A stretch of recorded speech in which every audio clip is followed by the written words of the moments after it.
on the Reverend Julian, who for 4 or 5 years has done so well here. This is Sunken Road. Ah, what a somersault!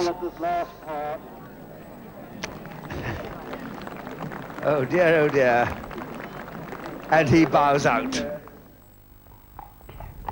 A fall like that can make a man lose his bottle, and it did.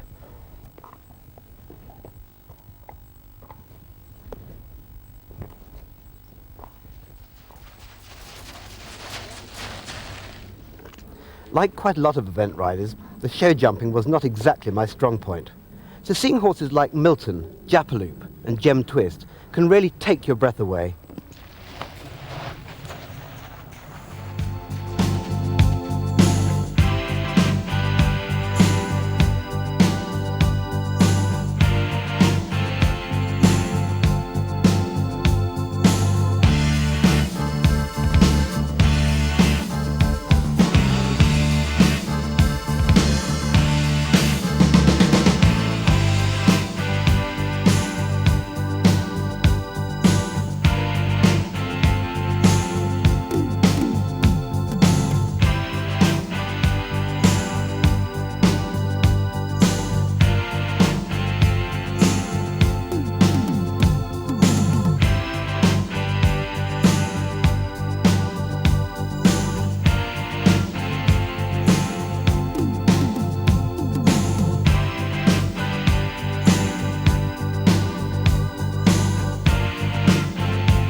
Certainly is, because just how fast does John go now? The first two have had events down, but he's got two very good horses and riders behind him.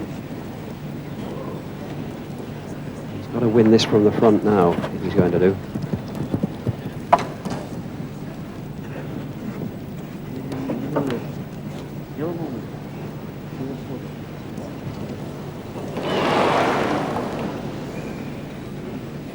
On the long way there, that's interesting.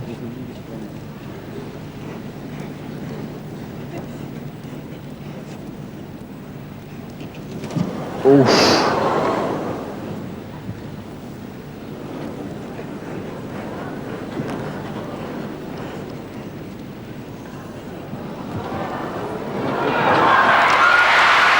Listen to that.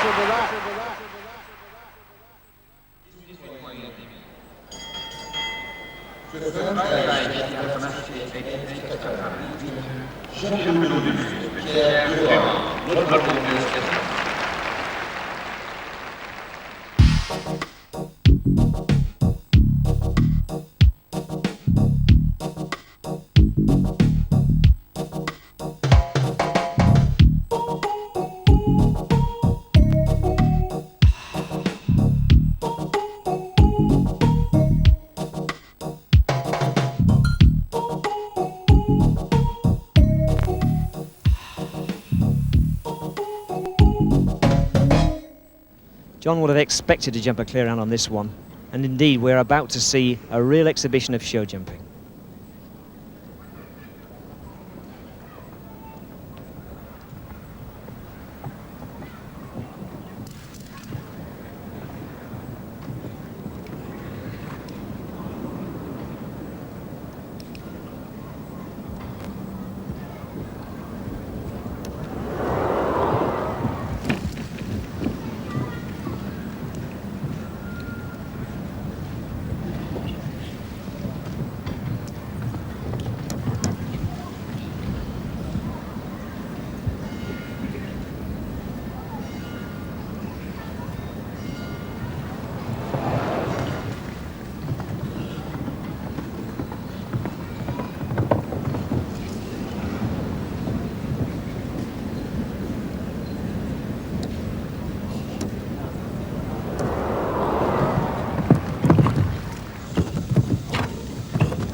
Well, eventing as a sport has really taken off since I hung up my boots from this game.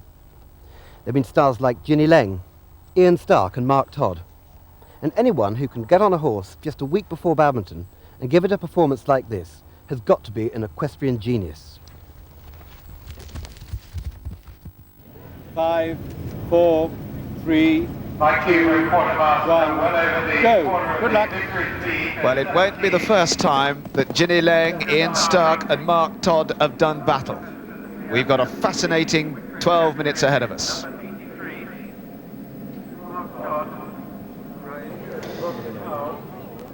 Well, there's Irishman just jumping the second. That's the Lamb Creep. Quite an inviting fence. Certainly the first three good fences just to get you going, but there's enough ahead. Well, he's the last of the day, but still the spectators stay with us because they know the real crux of this battle is in this next few minutes. He's on 57.4 and Master Craftsman is on 57.8, so it's 1 second.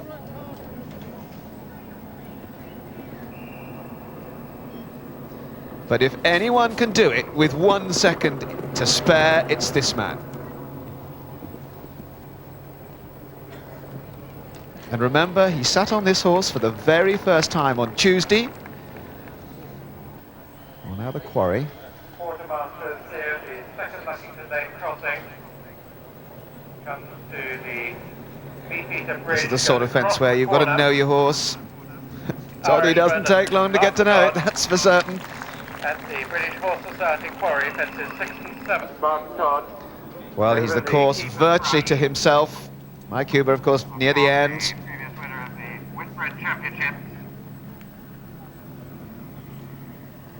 The double Olympic gold medalist Oh, with charisma. absolutely spot on. He now jumps through the direct route of the A horse that's been expected an awful lot of. Just a little disappointed. Left a leg there, but it's quite safe. But I know Rodney thinks so much of him. He's going for the deep water. No, look at that. Turns straight into the shallow water. Whatever this man did, he would be an ace at it. I'm quite sure of that. He can turn his hand, and in the evening sunshine, you get a marvellous picture of this lake. It really is one of the best settings in the world. He hasn't got a second to spare, and he's trying. No, he's not. Well, he's cut in as tight as anybody. Of course, he knows that Ginny did that. What matters, of course, he's clear. There's the fence that's been causing so much trouble, but not for Irishman and Mark Todd. That fence has been broken twice. Well, let's have a check on that time, because that's what, just a second, remember, only just blink of an eye, 7:41. But he's gone across the corner, and that's been influential. He needs to be at the Water Garden at 7:53, so he's on target, Lucinda. He is dead on target.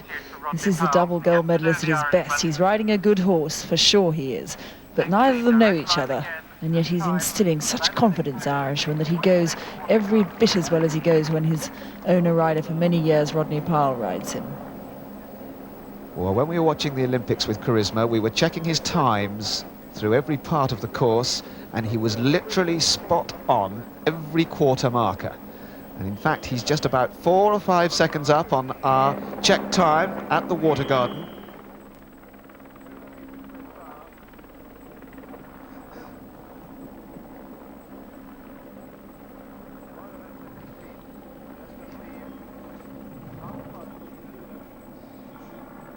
The great thing, the horse has got his ears pricked. They're absolutely as one. Now, what will he dare here?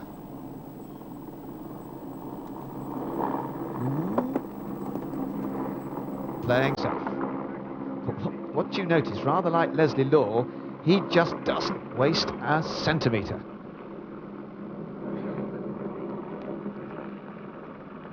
Now, the other thing, of course, you'll notice that every time he jumps a fence, as soon as he lands, he's back into a rhythm, back into a stride, and that what this cross-country riding is all about. Right. This competition is now really on. He's got 5 fences left, and it's all against the clock.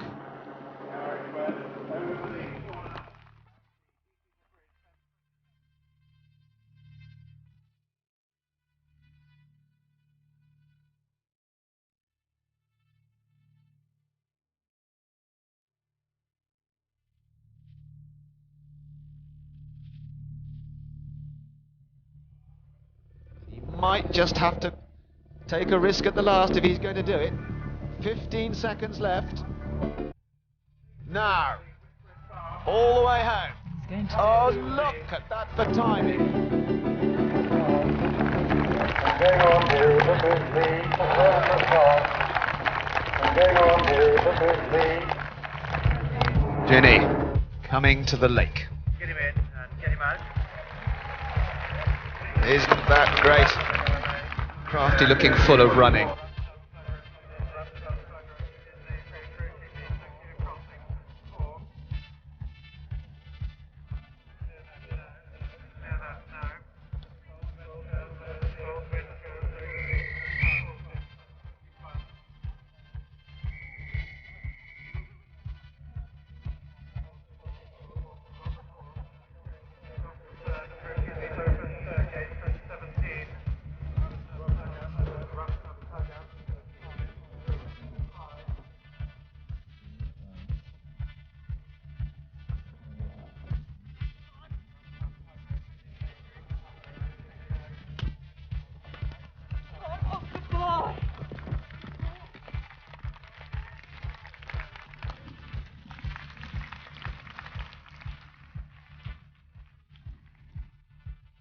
Murph's in control. Oh, a lovely piece of touch riding from Ian Stark there. He just caught hold of Murphy at the right time. Well, he's still clear. Ian Stark, this time with Glenn Burney.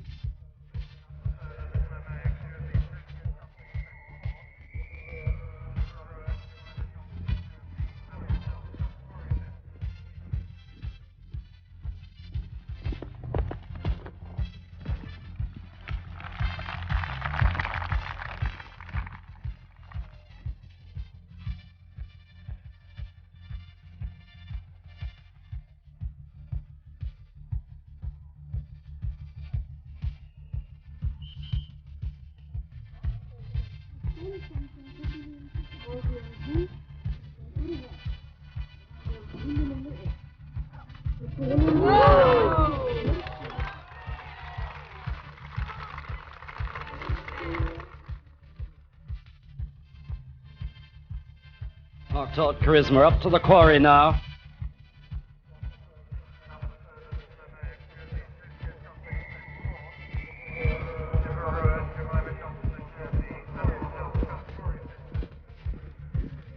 Mark Todd then at the lake with Charisma.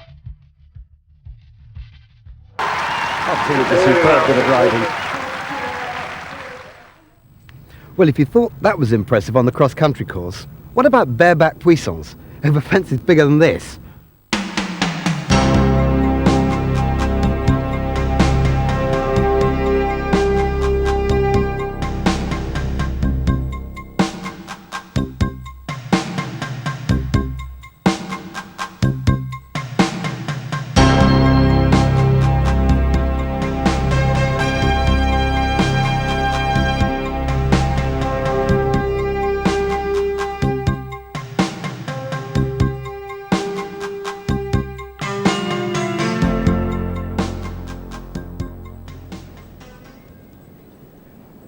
Really, Meliger?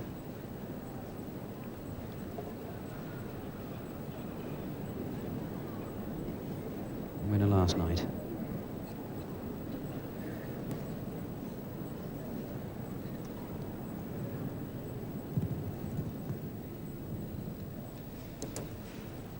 He should jump it because he's jumped 2 meters 30, 7'7", and won 3 puissance competitions. Oh, easy. Look at that. Oh.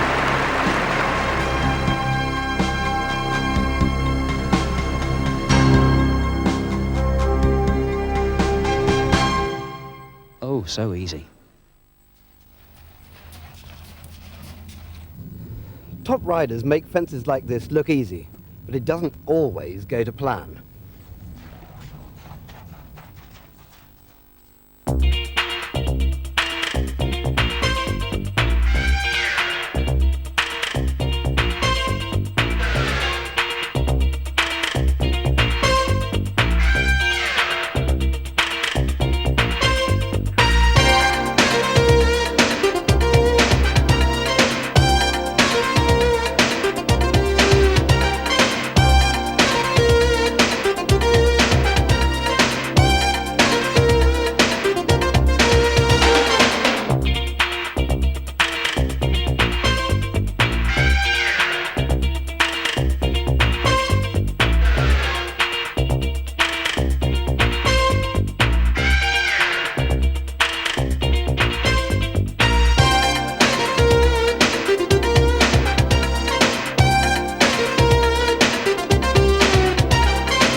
Sitting there spellbound, that is. Robert, your mammy wouldn't be proud of you for that. Well, at least when you make a mistake show jumping, the poles come down. But for eventers on the cross country, they don't have that luxury. Gone very well, clear and fast to date as she comes to the sunken road on Mystic Minstrel. Oh, and he's got a stride in where he shouldn't have done in the middle. Oh, and he's hit the rail. Oh, and poor Rachel Bayliss. This is John Conathay from Scotland on Toreador. He's gone very well, but he's not now. He's down. Very unfortunate. Country dancer coming to the Vicarage V. The corner caused troubles here. And she's going for the corner. Oh, and he doesn't get high enough. And really ejects Felicity Hill. And a fall for William Winty and Wildlife at the horse trials support group Coffin. Really have to come into this quite quickly. Oh, and just not quite quick enough. Puts in a stride and leaves a leg, and poor Claire buys a bit of badminton dirt. He comes to the Normandy bank. Up, hits it very hard, and I'm afraid just tips Rachel off. Fence 16, horse 60 has had a fall.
Eric Duvander had no chance of staying in the plate there, but some major championships can be won on stickability and just a little bit of luck. The time is good, wants to be about 10:30, so that's all right. Oh, and he's done exactly what Sir Waddy did. Well, there we were talking of stickability, and you've seen it again. He goes in, and he just thinks twice about it, Now look at his front legs. They just don't bend at all. Absolutely stopped in his tracks. And Ginny could have only seen the dirt, but she stays there. And she's still on target. Onto the bank. Oh, where's he going? Well, he's missed. I don't know whether poor Sarah Gordon's got any say in this at all. Richard Mead it is, mainstay of the British team for so many years, but the young Andy Guy his ride today. And he was very lucky. Well, now the lake that provides so much drama and excitement. Oh, and Peter is in terrible trouble on office level, still all over the place. Well, we expect this in the circus ring, but he's still there, and he won't incur penalties.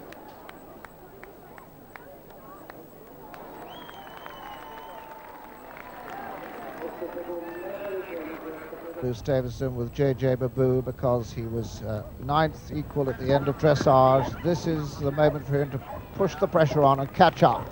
Oh, that was sticky. He backed off that and he very nearly got his hind legs in the ditch.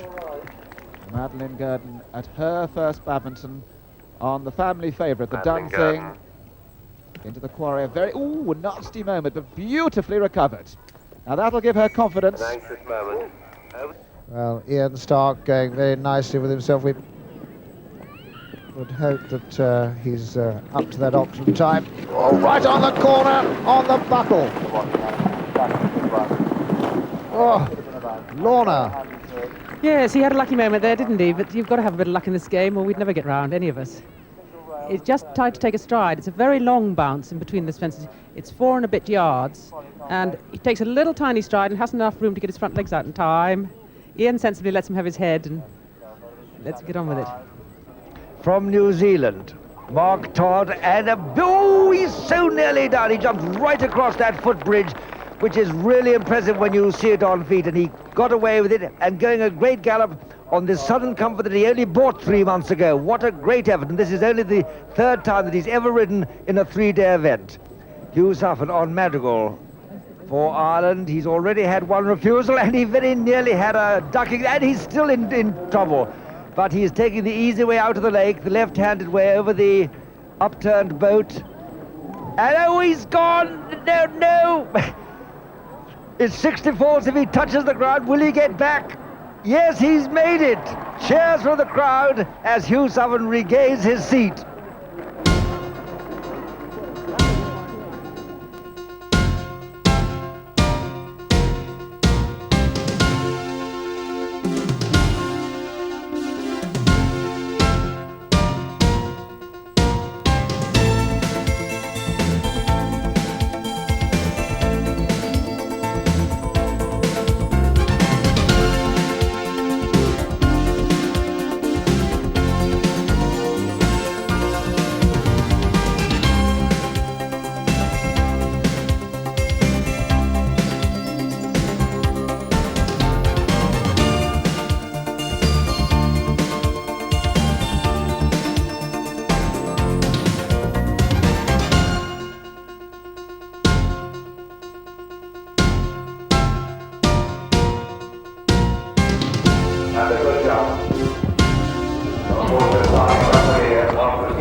On cross-country day, it's the water complex which normally gathers the greatest crowd, and they really get their money's worth.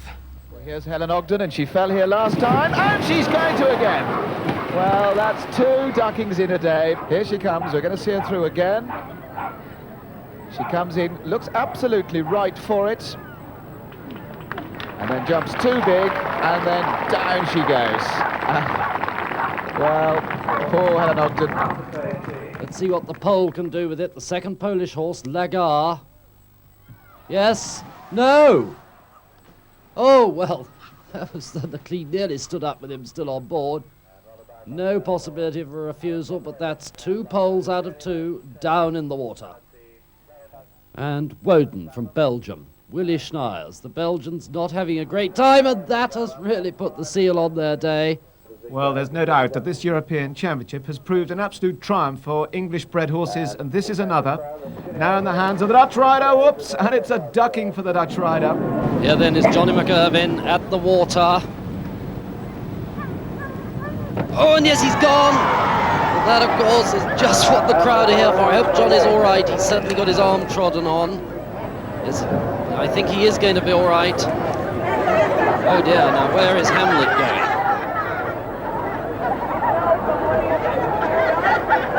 Well, Hamlet right out in the deep water in the middle of the lake. No sign of... Oh, well, they're enjoying the view at any rate. And there, in fact, comes Johnny McIrvin. A kind supporter. They catch hold of him. Well, Johnny will be absolutely soaked to the skin. Hamlet's perfectly happy, having a very nice, gentle march off through the water. Well, brave chap. I don't suppose he's all that keen. Can she just gather him together and then let him stride on? She's certainly anchored him. Has she anchored him too much? Oh! And he just dropped his undercarriage too late. Almost looked as if he caught a leg, and sadly nothing to land on. And there is a very, very wet Princess Anne and Stevie B. Just Henry, gone clear so far. Jumps in and drops his head, and I'm afraid out goes Andrew Scott. Well, that is very disappointing. Watch it again. Notice how the horse just drops his head on landing. Andrew sitting forward, and I'm afraid just continues on.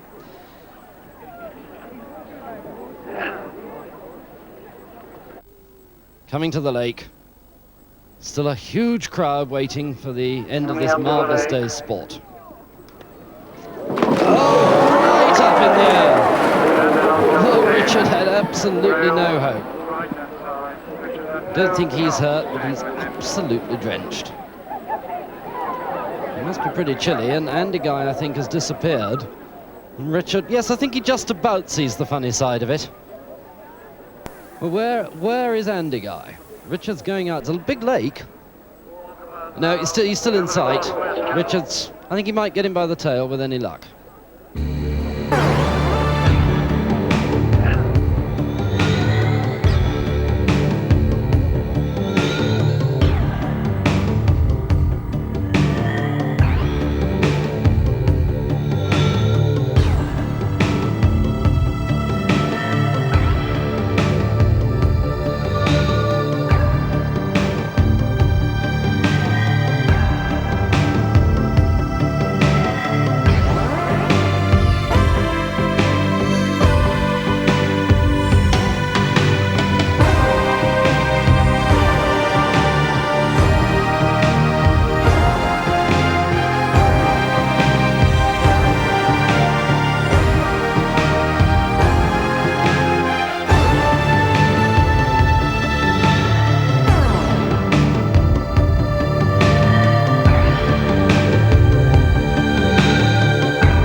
Poor Eric Winter. There's nothing worse than soggy britches. But it's good to know that even the very best can sometimes get it wrong. Now, Olympic champion Mark Todd. I think he's been very kind here. The railing's not too big, the slope's not too bad, the ditch is small, and the out's okay. I think we've been lucky. So fairly straightforward, easy obstacle. Mark Todd coming to the coffin on any chance. Clear, and if he goes fast enough, he could give Rachel Hunt a run for his money. Goes in nicely. Oh, and he catches a leg. All sorts of horses, and Mark Todd is in trouble. How ironic that Mark Todd stands at the coffin, says he feels there's a trap somewhere, although this looks quite easy, and he's in trouble on 2 occasions. Now, the Lake for nightcap. Oh, top international riders. Beautifully balanced. That's all right. Oh, no! My goodness, that was a nasty one. I don't think Ginny's hurt at all. Ian Stark, Oxford Blue, Olympic team member at the stone wall. And just left a leg on it. And what bad luck right early on in the course. Now, Mike, you've cause to know what this lake is like, haven't you? Yes, I think it was actually somewhere down about there at the time. Never a very easy fence to get in over. Come on, Mike. The time's very good at this stage. Jumps in well. Oh, and Mike, unfortunately, is catapulted out of the saddle. And look at that smile. That's what the sportsmanship is all about. Climbing on with very, very wet breeches indeed. It certainly is wet and heavy, as you can see from Paul Lucinda. She comes down to the lake, having successfully jumped Horson's lead, pops in here, sit tight, Lucinda, get hold of the reins. Whoa, she's going to go. Hang on. Is she going to be outside the penalty zone? Well, the crowd, unfortunately, are loving this. I don't think Lucinda is. She's going to try and get some help for the reins, and Shanna, like a good horse as he is, stands there for her. Can she wriggle back? Remember, she's already very wet and very slippery. She's going, I think, any minute. One boot nearly on the floor, and she's down, but she could be outside the penalty zone. Well, there's no doubt Lucinda anchored Willie B, turned off the Deer Park fence with no problem, and then just too much, and the unusual sight of the former world champion on the floor. Very nice and steady, well in control. Oh no! And he's done exactly what Willoughby did with Lucinda. Well, what a shame, because they really haven't put a foot wrong at the moment. But it's that power. Sadly, it comes just at the wrong moment. Look where he lands. Ginny given an enormous boot up the pants, and she really has no hope. Well, this isn't something I've done for a long time, but if you're out on the course and you have a really bad day, I'm afraid you're in it.